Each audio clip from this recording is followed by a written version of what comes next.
Bismillahirrahmanirrahim. Alhamdulillahirabbil alamin wassalatu wassalamu ala asyrafil mursalin wa ala alihi wa sahbihi ajma'in.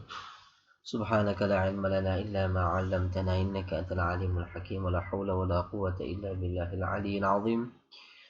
Alhamdulillah, kita sambung lagi pengajian kita pada tabi' marfu', maknanya isim-isim yang mengikut isim marfu'. Maka ia terbahagi kepada 4, yakni na'at, ataf, taukid dan juga badal. Maka kita sudah selesai dalam perbicaraan mengenai na'at, iaitu na'at haqiqi.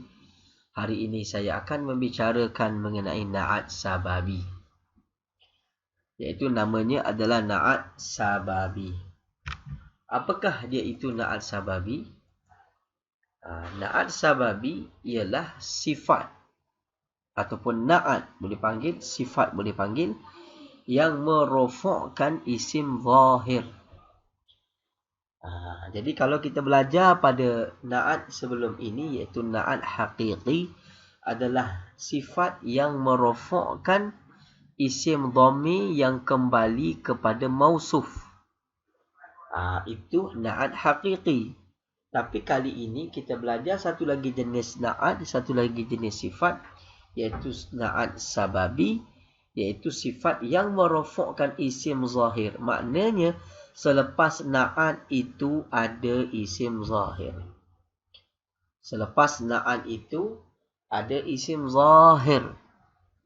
Cuba kita lihat pada contoh yang ini. Ja'a rajulun karimun abuhu. Telah datang oleh lelaki yang mulia oleh bapanya. Telah datanglah oleh lelaki.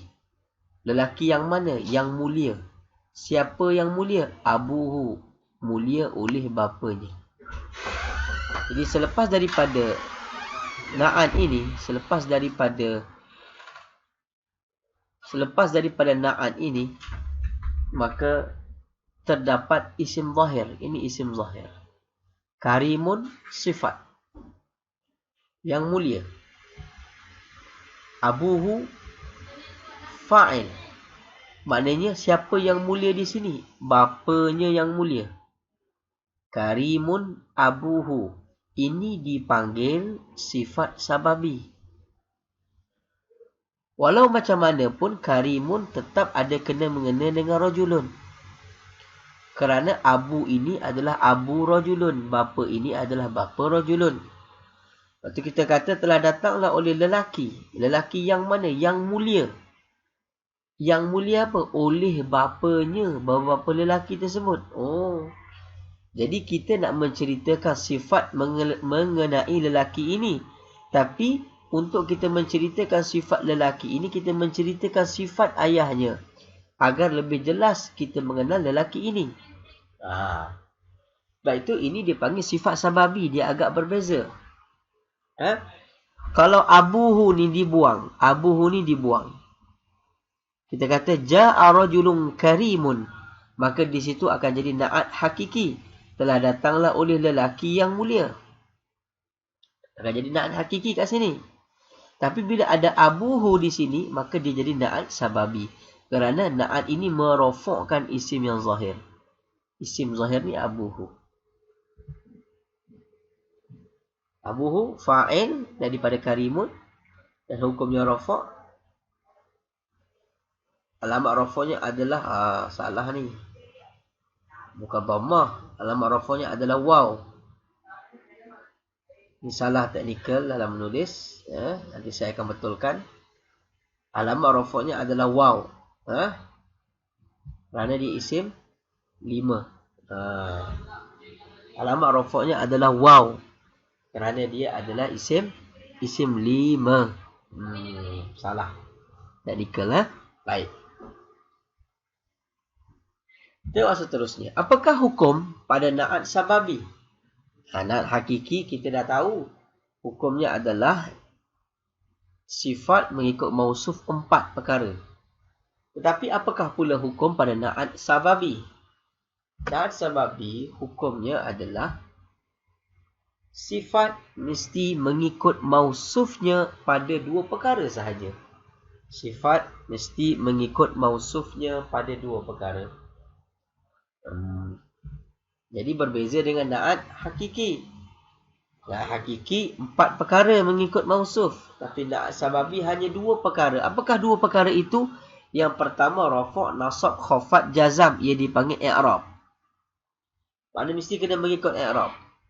Kalaulah mausufnya rafa', sifat kena rafa'. Kalau mausufnya nasab, sifat kena nasab. Yang kedua dia mengikut pada ma'rifah dan juga nakirah. Mesti kena sama-sama ma'rifah, sama-sama nakirah. Dia hanya 2 sahaja, mengikut 2 sahaja perkara. Mana ada 2 lagi tidak perlu mengikut, tidak disyaratkan kena mengikut. Apa 2 perkara lagi? Iaitu pada masalah mufrad, tasniah dan juga jamak. Itu tidak ada syarat. Maknanya tidak kisah. Walaupun mausuf tu mufrad, sifat itu tasniah, tidak ada masalah. Dan yang kedua, pada masalah muzakkar ataupun muannas pun tidak ada masalah. Yang itu tidak disyaratkan mengikut. Yang syarat mengikut hanya 2 perkara ini sahaja, iaitu i'rab dan juga ma'rifah ataupun nakirah. Kita tengok kepada contoh yang berikut.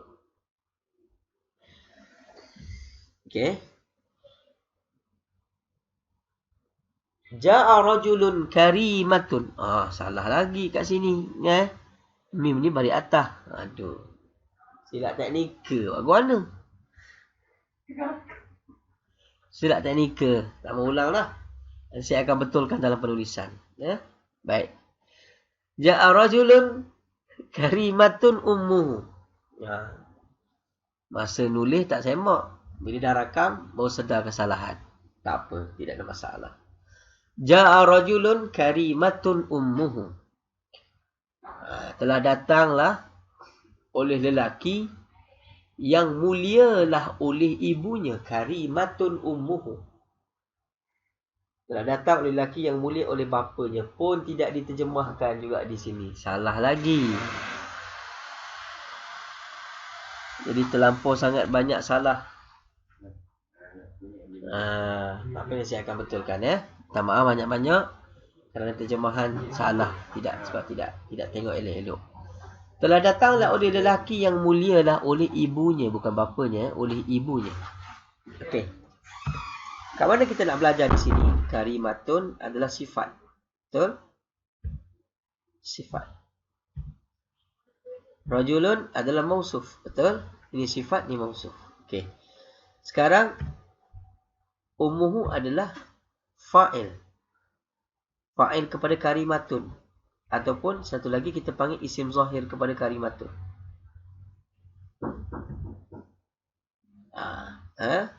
Karimatun sifat mesti mengikut mausuf. Mesti mengikut mausuf. Sekarang dia mengikut pada apa? Cuba tengok. Yang pertama pada rafa'. Rajulun rafa'. Karimatun rafa'. Betul? Rafa' sama rafa'. Yang kedua mengikut pada nakirah. Rajulun nakirah, karimatun pun nakirah. 2 saja dia mengikut. Di sini apa yang dia tidak ikut? Apa yang dia tidak ikut? Yang tidak ikut, yang kita boleh lihat di sini adalah rajulun muzakkar, karimatun muannas. Nampak? Rajulun muzakkar, karimatun muannas. Dia tidak mengikut di sini. Tidak mengapa. Kerana ini adalah na'at sababi. Na'at sababi. Na'at sababi hanya mengikut 2 sahaja. Rafa' dan juga nakirah. Okey. Jadi itu saja pengajian kita. Khulasahnya na'at sababi adalah na'at yang merafa'kan isim zahir. Okey, ni isim zahir. Isim zahir. Bila mana dia na'at sababi, maka keputusannya na'at ini mesti mengikut mausuf ini. Ataupun sifat ini mesti mengikut mausuf ini. 2 perkara. Yang pertama pada i'rab, sama ada rafa', nasab ataupun khafat ataupun jazam. Yang kedua pada nakirah ataupun ma'rifah. Itu saja. Wallahu ta'ala a'lam. Sallallahu wasallam ala sayyidina Muhammad wa ala alihi wa sahbihi ajma'in.